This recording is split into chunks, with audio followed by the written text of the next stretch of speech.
What's going on, horror lovers? Horror with Hoss coming back to you here. And I know this is going to be a day late, but I wanted to try to get a video made. My first review ever that I'm doing of a horror movie. And this is for the multi-pack Mania. This week was Pick a Pack. And I chose to go with this 8-film collection that I have here. I got 4 there, 4 on the back here. So I'm going to do the job of randomly picking the title that I'm going to watch, and I'll come back here and review it for you. Okay, so here's the card that shows all 8 movies. I'm going to do the random number generator, see what one we get. Okay, I don't think I got, okay, there we go, 6. So we'll count up on here.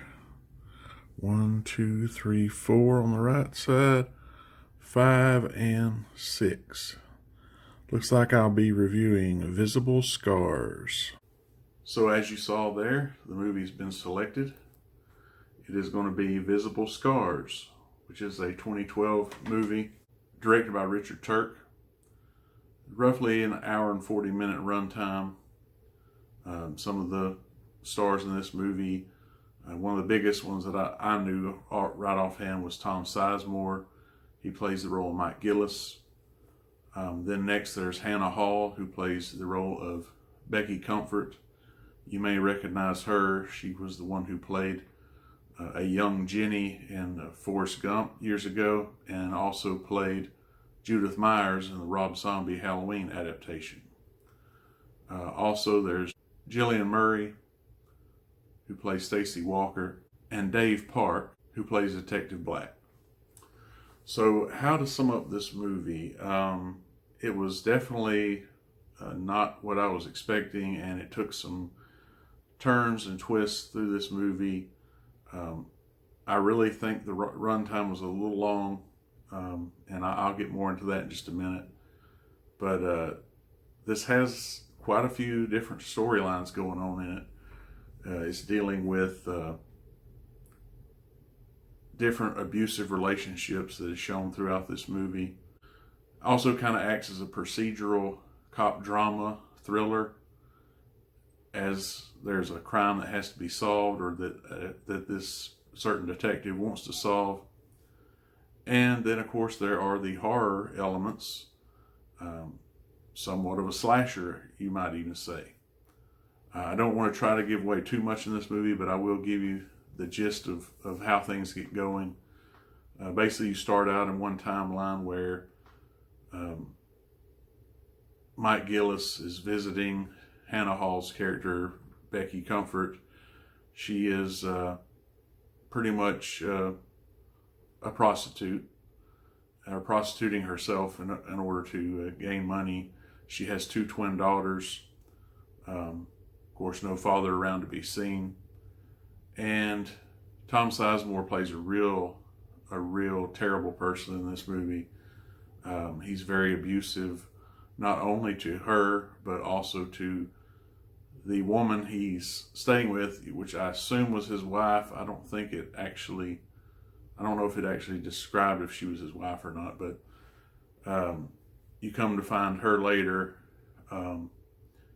But let's just say he comes into possession of these 2 twin girls and takes them to raise as his own. Not really choosing a good way to raise them, secluding them and keeping them away from society in general. And then we fast forward to Stacy Walker, the character, who is also dealing with an abusive relationship. And she's trying to flee that relationship and go to a place of solace, I guess you would say. And as she gets to this place, she starts noticing some things that seem kind of ghostly, or that there are things going on that she can't quite explain. And, you know, getting back to the detective, he is a person who's retiring from for many years on the force, But this case, there's a cold case that he has gotten some new leads for, and he's trying to figure out maybe the whodunit and why, and those kind of things. So it ties in with this girl Stacy that you meet in the movie. So that's really all I'm going to say about this. I think it was, you know, a good intention movie, and that it had some good things in it. The slasher part, I guess, was, you know, when it comes about, you don't really see it coming, but you know, they try to do some practical effects in there. Overall, the, I guess, biggest con for me in this movie is the ending.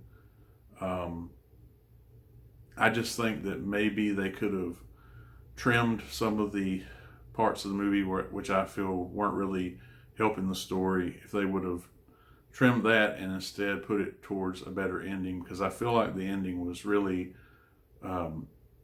abrupt and also rushed. So I feel if they would have maybe taken out some of those other scenes and opted for a better ending, it might have been a more well-rounded film. But overall, I would say this movie, Visible Scars, is worth a watch.